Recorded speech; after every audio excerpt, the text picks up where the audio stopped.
हमरा हाथ में कम से कम 40-50 बेर हथकड़ी लागल बा।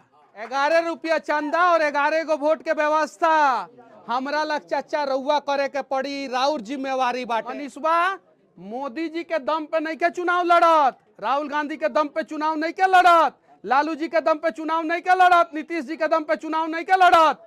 मनीषवा अपन गार्जियन लोग के दम पे चुनाव लड़ता, अपन भाई लोग के दम पे चुनाव लड़ता। रउआ घूमे के पड़ी। हमरा लेके केहू स्टार प्रचारक नहीं खे कि हेलीकॉप्टर से गड़गड़ गड़गड़ गड़गड़ गड़गड़ करत आइल। 1 लाख लोग के रोजगार दे, मुँह स्टाम्प पेपर पे लिख के दे। एगो दवा के बिना जौन बाटे बेड पे मर जाता टे लोग, आ हमनी के धृतराष्ट्र पट्टी बांध के दिल्ली देखेंगे। और घर आजा परदेसी तुझे देश बुलाए रे, घर आ जाए लगिन बिहार के मजदूर, अब की दाव चुनाव बोलावता रौनी के। अगर रउआ केस करे जाता नहीं यार, और केस करेला अगर केहू पैसा मांगता तो या तो थाना में थाना प्रभारी रहियन, या तो रउआ सदन में मनीष कश्यप रहियन। 6ठा क्लास से लेके मास्टर डिग्री तक 25,000 लड़की के फ्री ऑफ कॉस्ट पढ़ाए। एगो झूठ FIR ना होके देम, वीडियो बनावे के वजह से केस होई तो Manish Kashyap free of cost उ लोग ला केस लड़ियन। जब रउआ हमरा के 11 रुपया चंदा देम और कम से कम 11 गो वोट के व्यवस्था करेम तब टनाटन हुई, ना तो ना हुई। हमर जे बूथ अध्यक्ष भी रही, जे हमर सपोर्टर भी रही, जे हमरा लग काम करी, ओकरो के रोजगार। अगर दाखिल खारिज लाख, कौन सी लाख, 1 रुपया घूस लागी और रउआ सबूत लेके आएम तो या तो संसद मनीष कश्यप इस्तीफा दिहन, आ या तो जौन घूस ले रही ओकर भरपूर व्यवस्था हुई। 2019 लोकसभा चुनाव में बिहार से कितने गरीब सांसद जीत के गए बताइए चाचा, एक आदमी का नाम बताइए। 2020 विधानसभा चुनाव में कितने गरीब जो है विधायक बने, एक आदमी का नाम बताइए। तो जब गरीब विधायक नहीं बनेगा, गरीब सांसद नहीं बनेगा तो गरीबी दूर कैसे होगा, ये बताइए। तो जब गरीब गरीब का साथ नहीं देता है तो गरीब सांसद और गरीब विधायक कैसे बनेगा, ये बताइए। सबसे ज्यादा वोट कौन देता है? 100 में से 90 वोट जो है गरीब देता है। कितना? 90। लेकिन इन 90 गो गरीब का वोट जो है बांट दिया गया है कि 5 गो ब्राह्मण गरीब है, 10 गो जो है जादव गरीब है, 7 गो जो है पासवान गरीब है, 6 गो जो है भूमियार गरीब है, 4 गो जो है राजपूत गरीब है, 5 गो जो है मलाह गरीब है, 4 गो जो है हाई जाति गरीब है, 5 गो जो है हाई जाति गरीब है। और इसलिए जो है हम लोग बट जाते हैं और गरीब कभी भी सदन में नहीं जाता है। पिछले 30 साल से ये बिहार का इतिहास है। हमरा हाथ में कम से कम 40-50 बेर हथकड़ी लागल बा, कम से कम। कबो धारणा कहनी, पुलिस अइलक उठैलक, जीप में डलक, ले जाके छोड़ देलक। कबो प्रदर्शन कहनी, पुलिस उठैलक, ले जाके जौन बाटे जेल में डाल देलक। कबो आंदोलन कहनी, पुलिस उठैलक, ले जाके जौन बाटे हाजत में बंद कैलक, आ 2 घंटा बाद छोड़ देलक। ई हाथ में हथकड़ी लागल बा। ई अपन घर बनवावे ला कबो हम आंदोलन ना कहनी, हम अपन राशन कार्ड ला कबो आंदोलन ना कहनी। केकर हालात बदलेलक? अगर हमरा अंदर काबिलियत नहीं है, नेता वाला गुण नहीं है, नेता वाला काम नहीं की कर सकत, रौनी के विकास नहीं की कर सकत, तो हमरा से गुणवान आदमी के रउआ चुनी जे राउर काम कर सकता। अगर रउआ लागता कि 75 साल से रउआ जाति के नाम पे, पार्टी के नाम पे ठगात आइल बानी, तो एक बार मनीषवा से ठगा जाई। एक बार दी, हमर खपड़ा के घर बा, रौनी ला कुछ ना करेम तो हम अपन पाका के बनवा लेम। कम से कम राउर वोट से तो एगो गरीब के गरीबी तो दूर हो जाई, तो पुण्य के ना काम हो जाई। 1 लाख लोग के रोजगार देम, वो स्टाम्प पेपर पे लिख के देम। कौन सी पे?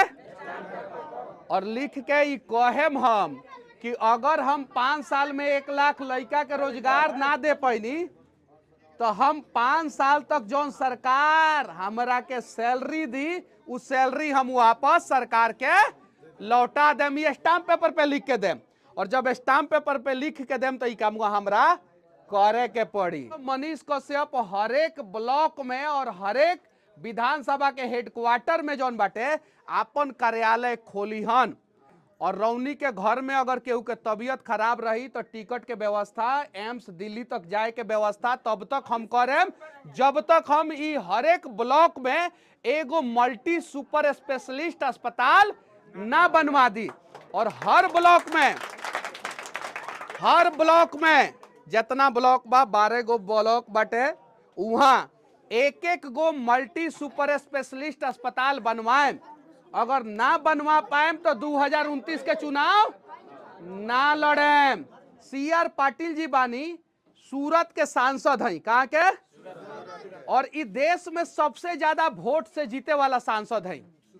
वहां के अथक प्रयास से सूरत में आज 50 लाख लोग के रोजगार मिलल बा, जेमे 25 लाख के लोग के रोजगार तो CR पाटिल जी के अथक प्रयास से मिलल बा। तो एगो सांसद गुजरात के अगर सूरत में 25 लाख लोग के रोजगार दे सकता तो मनीषवा का पश्चिमी चंपारण में 1 लाख लोग के रोजगार दे के दे सकता। अब पूछी कैसे दी? वहां के लोग CR पाटिल जी पे भरोसा कैलक कि ना कैलक? रउआ हमरा पे भरोसा करी। अगर रोजगार केहू नेता देवे के बात करो तो कहीं दीजिए, स्टाम्प पेपर पे लिख के दे दीजिए, तब आप उसको चुन दीजिए। अगर वो स्टाम्प पेपर पे लिखने का हिम्मत नहीं कर रहा है तो समझिए कि 5 साल फिर आपको ठगेगा। हमर जे बूथ अध्यक्ष भी रही, जे हमर सपोर्टर भी रही, जे हमरा लग काम करी, ओकरो के रोजगार देम, ओकरो के बेरोजगार हम ना छोड़े, कि राजनीति के भट्टी में तू तो बेचारा हमारे साथ दला और तारा कंधा पे पैर रख के हम ऊपर बढ़ गई आ तारा के नीचे ही छोड़ देनी, वो काम ना करें। ये चीज बाटे। और घर आजा परदेसी तुझे देश बुलाए रे, घर आ जाए लगिन बिहार के मजदूर। अब की दाव चुनाव बोलावता रौनी के, 6ठा क्लास से लेके मास्टर डिग्री तक 25,000 लड़की के फ्री ऑफ कॉस्ट पढ़ाएं। क्या पढ़ाएं? 1 रुपया ना लेम। डॉक्टर अच्युत सामंत जौन उड़ीसा के सांसद हैं, उ 30,000 लड़का के फ्री में पढ़ावतानी। कितना? 30,000 लड़का के फ्री में पढ़ावतानी। हम 25,000 लड़की संग के फ्री ऑफ कॉस्ट पढ़ा सकतानी कि नहीं कि पढ़ा सकता? हुआ बताए। जब अगर दाखिल खारिज लाख, कौन सी लाख? 1 रुपया घूस लागी और रउआ सबूत लेके आए तो या तो सांसद मनीष कश्यप इस्तीफा दिहन आ या तो जौन घूस ले रही ओकर भरपूर व्यवस्था हुई। एकदम थाना में अगर FIR करेला रौनी से 1 रुपया घूस लागी, अपने मने दे दम तो हम का करें? अपने मने जाके दे दम, कहम कि 20,000 ले लो, हमरा तरफ से जुगो धारा जोड़ दो, तो ओमे हम का कर सकतानी? लेकिन अगर रउआ केस करे जाता नहीं और केस करेला अगर केहू पैसा मांगता तो या तो थाना में थाना प्रभारी रहियन, या तो रउआ सदन में मनीष कश्यप रहियन, या तो उनकर इस्तीफा हो या तो मनीष कश्यप के इस्तीफा हो। एगो झूठ FIR ना होके देम, एगो लोकसभा के चुनाव में कोई भी आदमी चप्पा चप्पा घूमने का सक्षम नहीं करता है, पॉसिबल ही नहीं है। पॉसिबल बटे ना। अब हम घूम गइल बानी, रउआ चाहता नहीं कि राउर बेटा जीतो तो अब रउआ घूमे के पड़ी। चाचा रउआ घूमे के पड़ी।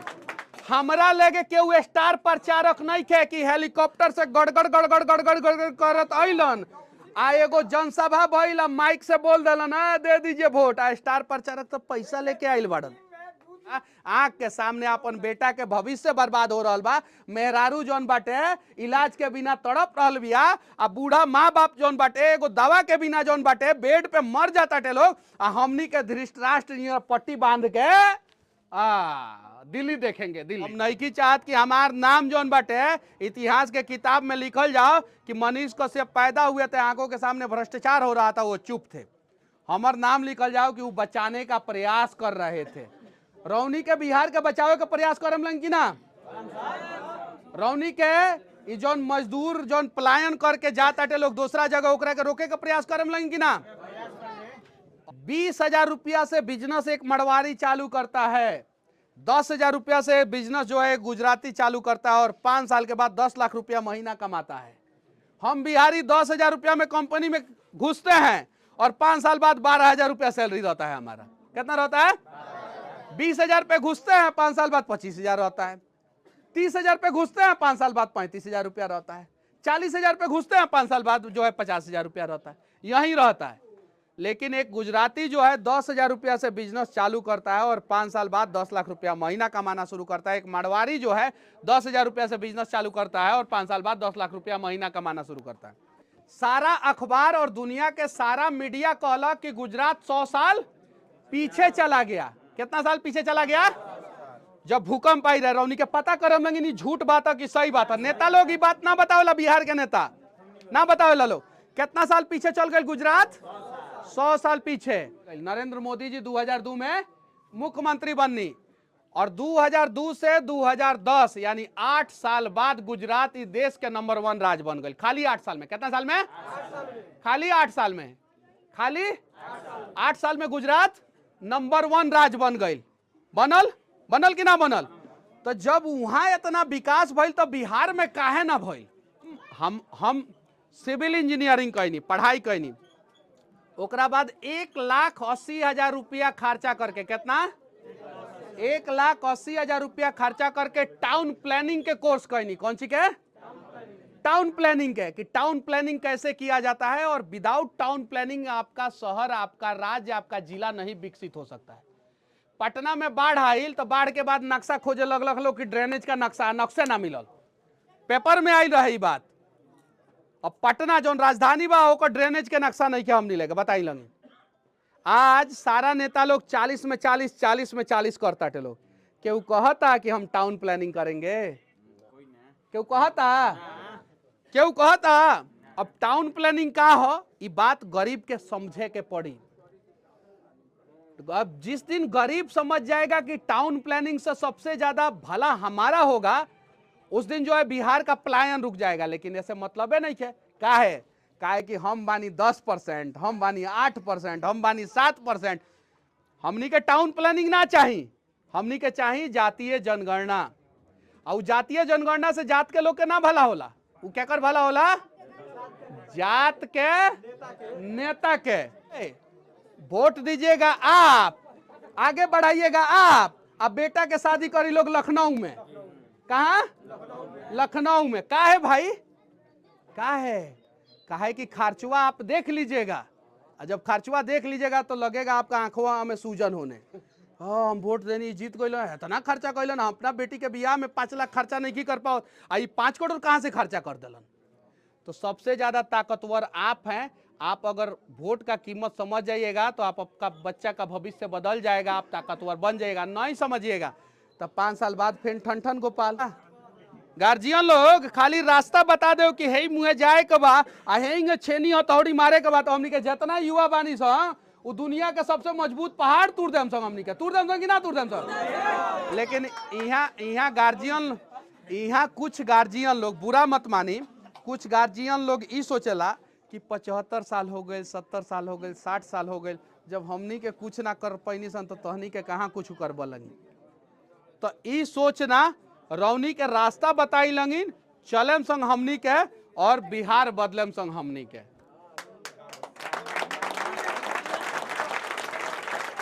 और अगर हम हार जाएम तो बिहान भैया हिम्मत ना करियन कुछ करे के।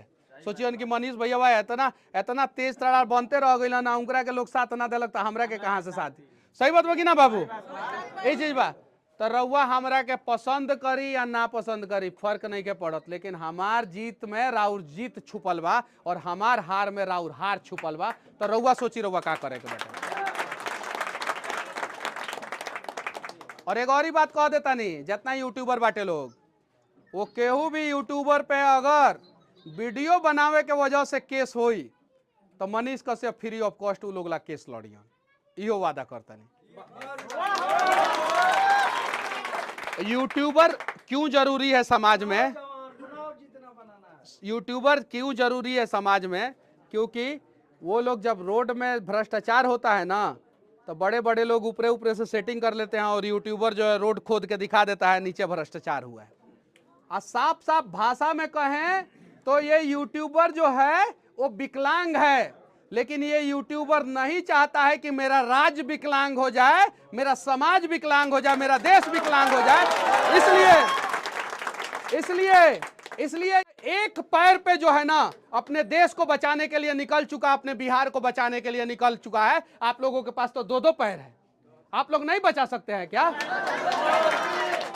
तो एगो विकलांग जौना के मोदी जी के भाषा में दिव्यांग कहल जाला, उ आदमी एगो लाठी के सहारा अपन राज्य बचावे लायक निकल गइल बा। देखी लंगिन, देखी उ आदमी निकल गइल बा। रौनी के काहे धृतराष्ट्र वाला पट्टी बनले बानी लंगिन? रौनी के नहीं के लौकत बा कि ना? तो खोली लंगिन पट्टी। मनीषवा मोदी जी के दम पे नहीं के चुनाव लड़त, राहुल गांधी के दम पे चुनाव नहीं के लड़त, लालू जी के दम पे चुनाव नहीं के लड़त, नीतीश जी के दम पे चुनाव नहीं के लड़त। मनीषवा अपन गार्जियन लोग के दम पे चुनाव लड़ता, अपन भाई लोग के दम पे चुनाव लड़ता। मन करी तो भैयावा का बेटवा के जोन बाटे आगे बढ़ाएम लगिन, ना मन करी तो हर हर मोदी करम लगिन, हर हर राहुल गांधी करम लगिन, हर हर लालू जी करम लगिन, हर हर नीतीश जी करम लगिन। रौनी के मर्जी, रौनी के मर्जी। लेकिन हम कितनों हमरा ऊपर केस कर दी लोग, जब ये आदमी अपने राज्य को बचाने के लिए लड़ सकता है तो मनीष कश्यप भी अपने राज्य को बचाने के लिए लड़ेगा। आप लोग लड़ेंगे कि नहीं लड़ेंगे? लड़ेंगे ना? लड़ेंगे। कौन कौन लड़ेगा? हाथ उठाइए। लड़ेंगे ना? तो चलिए एक शुरुआत किया जाए चंपारण से, अब बदल दिया जाए अपने बिहार को, क्योंकि मोदी जी भी बोले हैं चंपारण में आने के बाद। नरेंद्र मोदी जी अभी 10 दिन पहले आए थे, पश्चिमी चंपारण में बोल के गए हैं कि परिवारवाद खत्म करो। क्या खत्म करो? परिवारवाद। तो इनका चैनल का नाम है राम राम गुप्ता जी, यही चैनल का नाम है ना, राम राम गुप्ता जी। अब ये गुप्ता जी जो हैं वो राम के पद चिन्हों पे चल के अपने मर्यादा को जान गए हैं और एक पैर होने के बावजूद बिहार को बचाने के लिए निकल पड़े हैं। हम लोग भी बिहार को बचाइए लेंगे अब, और वादा करता नहीं, बवाली कहीं, विवादित कहीं, अपराधी कहीं, जौन कहे के बाद तौन कहीं, या मनीष बबुआ कहीं, जौन कहे के बाद तौन कहीं, लेकिन संसद में जाएम तो चिल्लाएम, अपना मतारी के कान में गहना लखना, अपना मतारी के मंगलसूत्र लखना चिल्लाएम। हम चिल्लाएम संसद में जाके बिहारी के हालात बदले लाख। तो रौनी के चाहता नहीं लगिन कि एक आदमी जाके संसद में चिल्लाओ तो ठीक बा, रौनी के चुनी लगिन, और ना चाहता नहीं लगिन ना तो फिर नेतवा जान जाइए संग कि ये लोग कितनो उछल कूद करी, गरीब लोग, उ लोग के कुछ होके वाला नहीं के। जब मनीषवा के हमनी के फिक्स कर देनी संग तो और लोग का कर सकता। बाकी रौनी के मर्जी, ठीक बा? तो चली कदी टनाटन तब होई, सुनी